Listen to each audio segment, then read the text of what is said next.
జర్నలిస్టుపై దాడి కేసులో మోహన్ బాబు హైకోర్టులో ముందస్తు బెయిల్ కోసం పిటిషన్ వేశారు. అయితే మధ్యంతర బెయిల్ ఇచ్చేందుకు హైకోర్టు ఒప్పుకోలేదు. దాంతో ఆయన కోసం పోలీసులు చూస్తుండగా ఆయన కనిపించట్లేదు. జల్పల్లిలోని మోహన్ బాబు ఇంటి దగ్గర జరిగిన ఘర్షణలో ఒక ఛానల్ విలేకరుపై మోహన్ బాబు దాడి చేశారు. అయితే తాను కావాలని చేయలేదని మైక్ తన కంటి దగ్గర పెడుతుండటంతో ఆవేశంలో అలా చేశానని మోహన్ బాబు అన్నారు. తాను అలా దాడి చేయడం తప్పేనని ఒప్పుకున్నారు మోహన్ బాబు. ఈ పరిస్థితుల్లో మీడియా సంస్థ ఇచ్చిన కంప్లైంట్ తో మోహన్ బాబుపై హత్యాయత్నం కేసు నమోదైంది. వారి కంప్లైంట్ ఆధారంగా మోహన్ బాబును అరెస్ట్ చేసేందుకు పోలీసులు ఆయన ఇంటికి వెళ్లగా ఆయన ఇంట్లో లేరని కుటుంబ సభ్యులు తెలిపారు. అటు కాంటినెంటల్ హాస్పిటల్లో కూడా ఆయన లేరని తెలిసింది.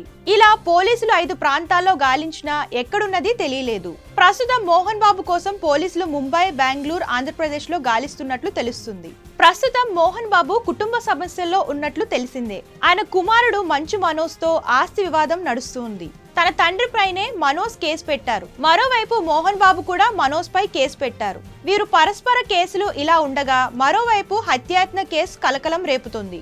వ్యక్తిగత సమస్యల చికాకులో ఉండడం వల్ల మీడియా ప్రతినిధుల ఓవర్ ఇన్వాల్వ్మెంట్ వల్ల వచ్చిన మరో చికాకు వల్లనే తప్ప మోహన్ బాబు హత్య చేసే ఉద్దేశంతో దాడి చేయలేదని స్పష్టమవుతూనే ఉంది. కానీ ఆయన చేసిన దాడి తీవ్రత ఎక్కువగా ఉండడం వల్ల మోహన్ బాబు అరెస్ట్ తప్పనిసరి అని తెలుస్తోంది.